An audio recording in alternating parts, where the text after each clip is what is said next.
Continuamos aquí en Reinventadas en CNN Radio y ya tenemos en estudio al abogado y empresario de servicios Guillermo Chiesa.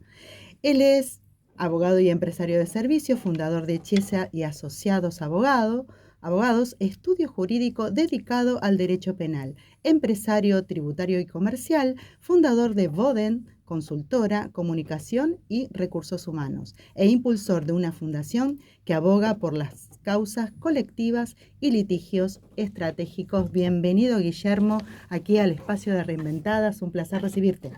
Buen día a todas, muchas gracias por la invitación. Ahí hiciste un resumen de las cuestiones que yo vengo desarrollando, que fueron temas realmente que surgieron en mi vida de forma espontánea, una vez que me dediqué principalmente al derecho penal. Como bien hablamos recién, las causas judiciales, muchas veces causas controversiales, más que nada las cuestiones penales, conllevan que eso se genere una viralización o una mediatización de muchos casos y exige, digamos, al profesional del derecho ciertas aptitudes que tiene que desarrollar extra que no le enseñan en la facultad, que justamente, pero sí puede generar un impacto jurídico en el caso y que es importante no soslayar, que tiene que ver, digamos, con la narrativa que genera la causa judicial en los medios y el impacto en la causa misma judicial. Y uno tiene que defender adecuadamente siempre a su cliente, que es por una cuestión ética y un deber. No solamente en el tribunal, sino afuera también, que claro, se trataría de esto. ¿Querés contar, Guille, primero que, bueno, a raíz de ser abogado penalista y haber sido abogado de muchas causas importantes, vamos a decirlo, que han tenido trascendencia a nivel de los medios y mucha a nivel social, que te has especializado en este tipo de cuestiones, en este tipo de causas colectivas y de litigios estratégicos? ¿Querés contarnos un poco qué es cada una de estas, qué son los litigios estratégicos y qué son las causas colectivas? Bien, el litigio estratégico, no me considero especialista, digamos, en litigio estratégico, pero es un instrumento muy interesante. Entiendo que no es muy conocido popularmente, pero que sí ha sido muy utilizado por algunas asociaciones civiles de determinados grupos, digamos, de presión, digamos, de distintas áreas, sin querer nombrar a uno en particular, pero desde lo que es el tema del ambiente, el tema de defender los derechos de las mujeres. Esos son ejemplos claros, digamos, en los cuales se ha articulado judicialmente a través de litigios estratégicos para que se sepa bien rápidamente a qué se refiere. Que justamente son litigios que generan cambios sociales amplios que trascienden el ámbito del caso individual en cuestión. Busca utilizar medios legales para abordar injusticias que no han sido adecuadamente abordadas legal o políticamente. Me parece importante decirlo, explicarlo así, porque a veces puede ser, digamos, un caso individual o puede ser realmente un caso colectivo de un grupo, de una comunidad, pero que generan cambios jurisprudenciales y cambios en las leyes, y generan cambios culturales que trascienden lo jurídico. Por eso siempre me pareció un tema muy interesante para abordar. Ahora bien, yo dedicándome al derecho penal, o sea, me fue llevando a defender o a querellar en distintas causas que me puso en contacto con esas situaciones de litigio estratégico. Y como bien recién me presentaban, yo fundé una fundación, valga la redundancia, donde principalmente estamos comenzando a dedicarnos a defender esas causas justas y casos controversiales que tienen que ver muchas veces con los escraches mediáticos que justamente nosotros desde la fundación consideramos realmente injusto, sea, digamos, del partido político, de la asociación o grupo social que sea. Hoy en día es como muy común que la gente escrache por redes, porque no digo cualquier cosa, pero a veces sí. así sea una cosa menor, enseguida escrachan en redes sin medir consecuencias. Exactamente, y yo personalmente lo considero realmente injusto porque genera muchas situaciones injustas, no solo para la persona escrachada, sino para su familia, y, y lo pone en una posición de muy difícil defensa de su imagen, digamos, Después recuperarla y sacar todo lo que queda circulando del redes honor de la sociales, persona, o sea, que es casi, digamos, imposible, parece, digamos, mejorar esa situación de la persona.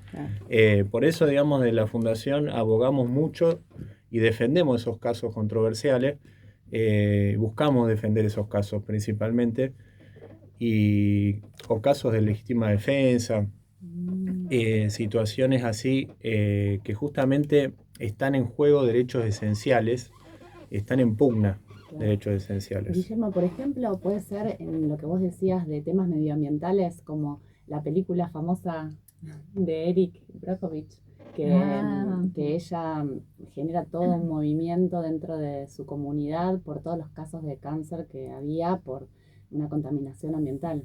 Claro, exactamente, ese es un buen ejemplo, una class action, una acción de clases que es algo muy utilizado en el derecho anglosajón y que bueno, entiendo que acá solamente lo utilizan algunos grupos sociales o algunos sectores y que en verdad tendría que ser utilizado por toda la sociedad y agruparnos, digamos, muchas veces para defender esos intereses que realmente nosotros creemos con convicción querer defender.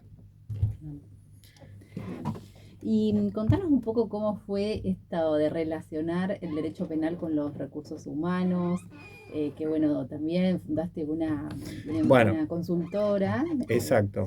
Esto de Guden Consultora, que Guden es una palabra, digamos, que significa, digamos, el dios Odín en el alemán antiguo. Es una consultora de comunicación y recursos humanos, porque justamente muchas veces en el estudio jurídico nos pedían, digamos, selección de personal, o sea, muchos clientes o empresas o personas individuales nos pedían, y bueno, eso fue surgiendo también espontáneamente, entonces incorporamos una persona en particular que se dedica, digamos, a la selección de personal. Primero empezó dentro del estudio jurídico, Chiesa Abogados, y después, digamos, cuando se fue, digamos, aumentando el volumen de trabajo, directamente fundamos, digamos, creamos esa consultora de recursos humanos y comunicación, que nos pareció adecuado la combinación y que tiene que ver mucho con todo lo que sea la comunicación también de las causas judiciales, que es lo que nosotros, o sea, no solo los abogados que formamos parte del estudio, sino un grupo de profesionales en la comunicación, periodistas o personas que se dedican a esa área y nos asesoran o marketing para poder comunicar adecuadamente causas puntuales por la responsabilidad que conlleva y para realizar un trabajo, digamos, interdisciplinario más adecuado. ¿Por qué el derecho penal? Porque es apasionante. Porque es apasionante. No, aparte los abogados nos dividimos en abogados y abogados penalistas. Sí, sí. O sea, todo lo demás y los penalistas. Claro, eso no, Yo venía diferente. Yo venía del área de derecho comercial originariamente, hasta que un cliente me llamó acá cerca, digamos, al mediodía, me dijo, me están allanando la oficina. Ah, bueno. Y ahí tuviste que intervenir. Y bueno, claro. y ahí no me quedó otra que intervenir. Y fue una experiencia mística, básicamente. Encontraste tu propósito. Claro, o sea, me gustó. Después, bueno, vino la pandemia. También es cierto que ahora hay muchos abogados que se dedican al derecho penal. Hay como una traslación, digamos, de varios abogados, cosa que antes era un mundillo muy, muy selecto, Sí. por decirlo de una forma. Sí, eran pocos. Eran pocos. Eran pocos que Sí. se Con dedican un perfil distinto, digo yo, por ahí los abogados, sobre todo los más pasados en edad, siempre el abogado penalista era un abogado mucho más serio, estructurado y Más agresivo Y puede ser, sí, más estructurado. Sí, y muy, enfocado ahí en la causa penal. Por eso a mí me parece súper interesante cuando lo conocí, Guillermo, me llamó mucho la atención esto, de tener una mirada mucho más allá del derecho Más penal. humanística. Claro. Sí, primero teniendo en cuenta a la persona del otro lado, pero sobre todo pensando en que es un ecosistema en realidad lo que hace Exacto. que a esa persona Ese es un tema interesante a tratar, porque también lo contemporáneo, digamos, de alguna forma obliga a hacer un poco derecho penal cuando uno es abogado, cosa que antes no era así. Como vos decís, yo tuve un abuelo, Pedro Chiesa, que hizo derecho penal, escribió un libro se llama El delito de extorsión y sus especies, publicado en La Ley, y, o sea, ya de eso fue como un inicio que ese librito siempre me llamaba la atención, siempre lo tuve presente. Ahora bien, a lo que voy a lo contemporáneo, lo actual del derecho penal, que justamente en la época más de mi abuelo, se decía, me contaba, que o sea, las cuestiones civiles o lo que no era penal era antiético canalizarlas por la vía penal, cosa que actualmente no es así. O sea, la mayoría de las cuestiones, para darle más velocidad, por decirlo, más dinamismo a la causa, muchas veces lo reclaman, o una deuda de dinero la quieren disfrazar de estafa, por o la decirlo. asociación ilícita. Claro, o sea, cuestiones así. Entonces, de alguna forma nos obliga, o sea, a conocer más en profundidad el derecho penal. No recuerdo si me hiciste una pregunta ahí respecto a eso. No, sobre todo esto, a mí siempre me gusta buscar el lado B de decir, bueno, ¿qué te motiva, qué te lleva y claro. qué te generó esta, empatía con el derecho penal? Porque esto, ¿no? Y además, por eso traje ese ejemplo de abogados y abogados penalistas, porque no cualquiera está preparado para determinadas cuestiones, abordar determinados casos muy sensibles o muy delicados. Hay que tener otros recursos. Hay que tener hay que prepararse psicológicamente. Claro, para todo esto. tiene mucho que ver con el trato con las personas. Claro. O sea, yo en los últimos tiempos, o sea, más allá de estudiar Derecho, o sea, especializándome, o sea, preparando, leyendo, soy bastante autodidacta, leo mucho respecto a eso, de la psicología, o sea, de las personas, el trato con las personas, porque es esencial la empatía que uno pueda tener. Y justamente también, en esos casos, claro. Exacto, y también tiene que ver el cambio del sistema penal, que yo cuando inicié ya estaba el sistema acusatorio implementado, cuando inicié bien fuerte en derecho penal, y en otras épocas que era el expediente escrito, era muy diferente. Ahora vamos El a contar, sistema ahora era otra todo lógica. todo oral. Que antes era todo a través del expediente escrito, como en otros Claro. fueros, en el penal hoy es todo oral. Mira. Exacto. Guillermo, hay Y eso casos que agiliza. Y también eso era algo novedoso, digamos, y de alguna forma más entretenido para el abogado, Claro. para salir por ahí del expediente, que por ahí es más aburrido, o sea, más estructurado. O sea. ¿Hay casos que no tomarías, por ejemplo? Sí, por supuesto, los elijo. Los Los elegís. elijo, o sea, en el buen sentido de la palabra. Sí. Porque te O involucra sea, algo moral también, ¿no? Como sí. que uno... Sí, ¿no? ¿en base a qué, perdón, lo elegís? Como ¿Para qué diciendo, esto está criterio? perdido Claro. o no, esto no, moralmente no lo puedo aceptar, no. Sí, O juegan- sostener, como juegan- dicen, que todos merecen ser defendidos.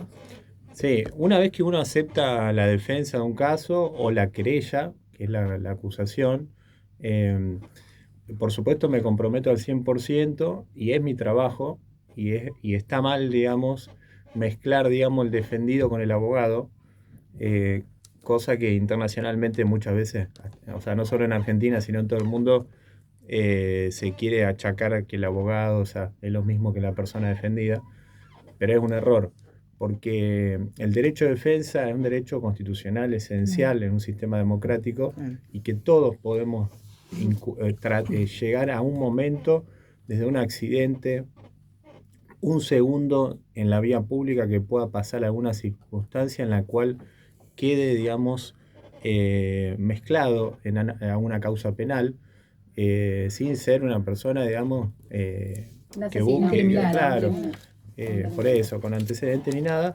Y bueno, todos tenemos derecho a ser defendidos.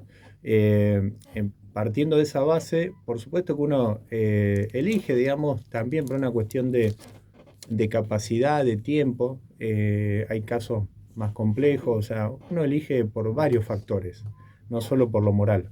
Bien. Bueno, ¿y cuál fue el pedido insólito, el más insólito que escuchaste en una defensa penal o de alguien que vino a contratarte? ¿Algún pedido insólito, algo que te dijiste que es ¿Qué? esto? ¿Qué le pasó a esta ¿Qué le pasó a persona? este señor, a esta señora? ¿Cómo la ayudo? Y es complicado, o sea, viste, hablar de los casos en particular, pero porque bueno, pues alguno Sí. se puede sentir identificado. Rosario es muy chico. Claro, claro, es verdad. Demasiado verdad, chico. es verdad. Te hago Pero- una pregunta. Ah, sí, perdón. ¿Cómo? No, Ah, te quería llevar otra pregunta. sí, no, te escucho. Bueno, no, si no vamos a hablar de algún caso que pudiera ser bien Sensible. sensible. Sí, porque son Eh, casos pero- sensibles por ahí. Pero, por ejemplo, viste, es un caso conocido que es este reciente de la jueza en el caso Maradona. Sí. ¿Qué opinión te merece, vos que sos especialista en todo este tema de medios y el manejo que tiene que hacer la justicia de los medios? ¿Qué reflexión te merece este caso?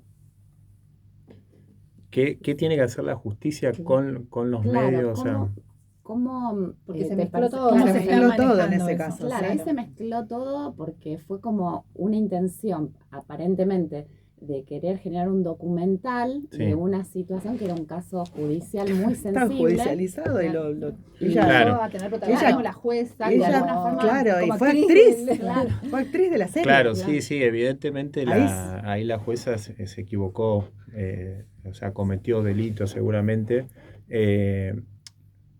Porque ella tranquilamente entiendo que los que hicieron ese documental, lo lógico es que termine el juicio y después se haga un Claro. documental, porque obviamente era el juicio de Maradona. Pero lo llevó a Maradona. foja cero al Sí, al fue juicio. terrible. Eso es lo que, la Claro. consecuencia, eso fue muy grave. El tema es que, a ver, hay líneas muy finitas, porque justamente los casos mediáticos, todos sabemos que lo mediático influye en lo jurídico, en la causa judicial, Claro. Claro.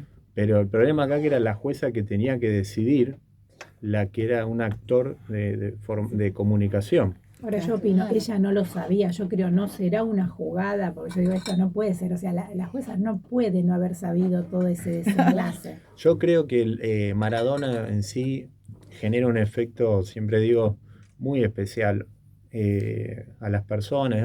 O sea, todo lo que rodea a Maradona, toda esa cuestión, evidentemente hay gente que lo excede, pero entiendo que la jueza tenía la capacidad, la experiencia para no tomar esa decisión. Claro. Fue como muy grueso el Fue error. muy, Sí. fue muy grueso el Sí, error o exacto. muy fuerte las ganas de protagonismo. No lo sabemos. Sí, sí, pero Porque a uno- veces, viste, te llevan. Pero era inevitable que tuviera ese desenlace. O sea, yo digo, una jueza, no vas a ver eso. Claro, no vas a Algo ver que para va- mí, que andás a mandó ver qué el- se el- teje por detrás. A la hora, Claro. aparte el que hizo realmente todas esas cuestiones de que cuando van a contar, me va a decir que no se habló todo Claro, eso. ¿cómo no van a saber? Pero qué raro. Qué Muy raro que se prolijo, fue muy todo. Nosotros se es fue- como que es una lectura muy... Se fue foja No, cero. pero sí, creo que todos tomamos conocimiento de toda esa situación, o sea, con lujo de detalle, y bueno, entendemos que estuvo mal. Que la jueza se haya obnubilado por la fama, vamos a suponer. Sí, porque aparentemente vino por eso. Bueno, Por pero ese a ver, lado, no hay sí. un entorno ahí, o sea, no tuvo ella sola participación o hubo... No, bueno, Hay evidentemente, un sistema que estuvo acompañando. exactamente. evidentemente eso también yo lo comparto, o sea, no es ella sola, o sea, Y se omitió y se le todo achacó ese toda la detalle. responsabilidad a ella sola. Claro, Eso en cierto sentido es injusto. claro, Sí. totalmente. Lo que pasa que, bueno, ya digamos la imagen de ella, todo ayuda a que bueno, se canalice toda la energía ahí, porque es la jueza además.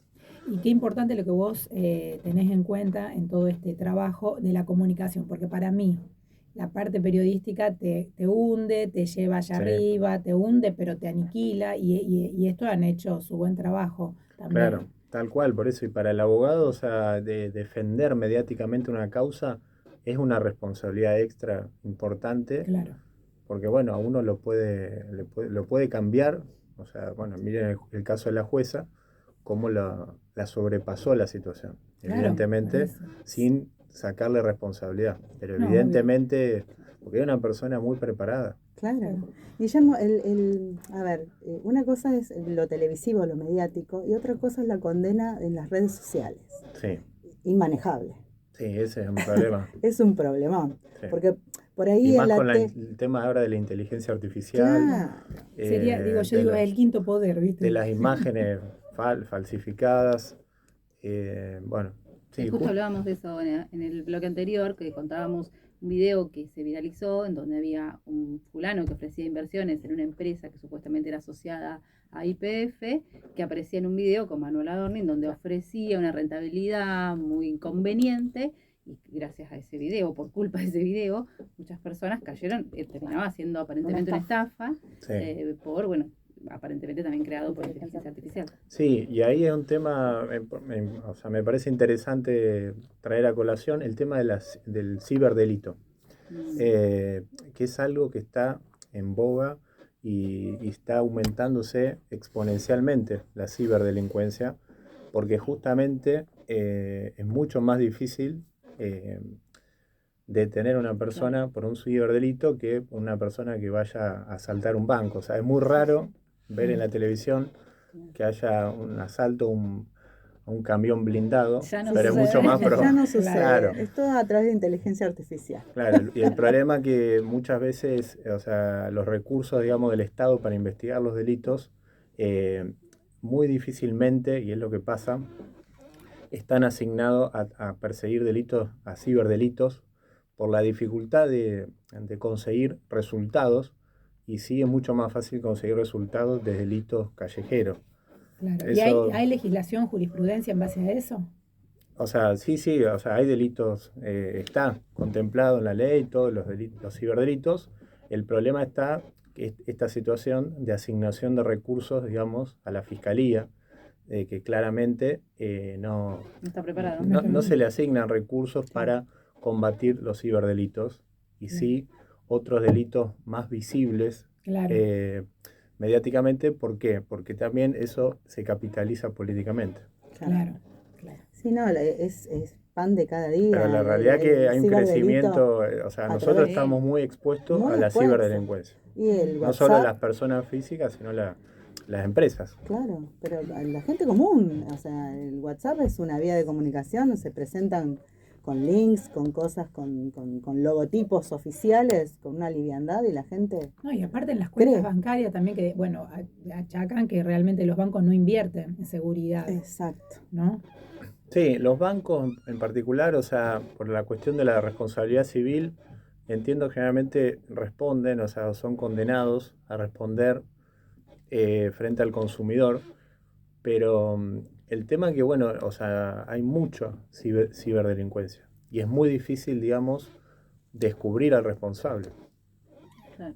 Y no hay estructura, no hay recursos para nada, Claro. para eso.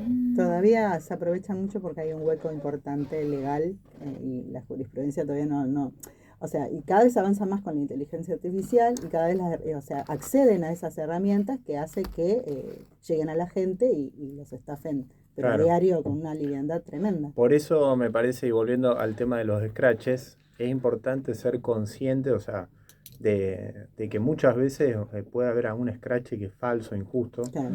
o sea, y que en principio no hay que creer lo primero que uno ve, Entonces, porque te puede llegar a arruinar a una persona en su vida, o sea, llevarla a situaciones extremas.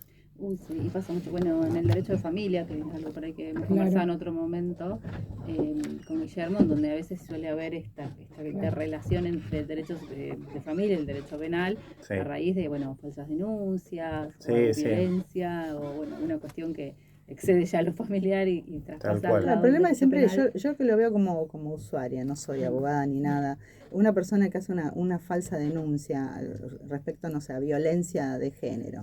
Después cuando realmente suceden las cosas, no se le cree a la mujer que va a denunciar, por culpa de falsas denuncias. Bueno, la Claro. mayoría no son. La mayoría no son falsas, pero algunas las hay Sí. que Algunas las hay. generan todo ese Sí. perjuicio a la que realmente le está sucediendo ese problema. Y a veces hay niños en el medio, Exacto. termina habiendo haber intereses que exceden mucho más de una denuncia o dos personas, y ahí se vuelve mucho más complicado aún. Y esta Sí. es una pregunta particular. Sí, cómo no. Estoy a mí en una empresa muy conocida que venden entradas de espectáculos. Me estafó. O sea, me vendió 2 entradas, las cuales cuando voy a presentarme a boletería no tenía el código QR. Yo ya había comprado por ella, y todo bien. No tenía, es decir, que si no encontraba una buena persona que nos hiciera pasar, yo me quedaba sin ver el espectáculo. Yo quiero hacerle, es porque fui, lo seguí, me dijeron, no tenemos forma de disculpar, sí, entré porque por la buena voluntad de una persona que era el teatro. Pero, bueno, hasta el día de hoy lo fui siguiendo, no. Ahora, yo le quiero hacer un scratch, porque quiero decir, no compren más entrada en ¿qué pasa frente? Porque yo tengo ese miedito de decir, a ver, si yo le hago el scratch y me dicen después, esto, judicialmente te dicen, porque ellos sostienen que la entrada, o sea, yo nunca entré. O sea, tengo los testigos que nunca entré, nunca me dieron el código QR, yo sin el código QR no podía entrar. Vos pagaste y nunca pudiste entrar, o sea, no te dieron la entrada. No te la enviaron. Claro, ellos te dicen sí, su compra fue exitosa, ok, así tengo todos los chats, pero al día anterior ellos te mandan el código QR, que yo ya había ido a ver a Pilar Sordo, fui perfecto. Bien. Voy a Stanislao Bachrach, nada, me quedé en la puerta, literal, o sea, entraba la gente, no teníamos el código QR, buscábamos con mi amiga, nada. Bien. Entonces... Sí, yo considero que en verdad lo lógico sería hacer un reclamo eventualmente de daño y perjuicio. Vos decís, claro. Claro, pero Scratch no, yo no aliento eso porque justamente por lo que digo, por supuesto entiendo tu indignación, pero bueno, no abogo por los scratches. Bien.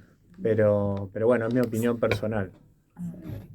Porque en todo caso, o sea, lo lógico es que vos reclames por la vía correspondiente, porque tiene que ver con esto también de las falsas denuncias, que, o sea, es importante que la falsa denuncia, me voy un poco lejos, pero que sea castigada severamente, la falsa denuncia, para que no paguen justos por pecadores. Claro, ahí va. No, y yo por qué quería hacer, porque o sea, $200 estamos hablando, no estamos hablando. Sí. Lo evitaron.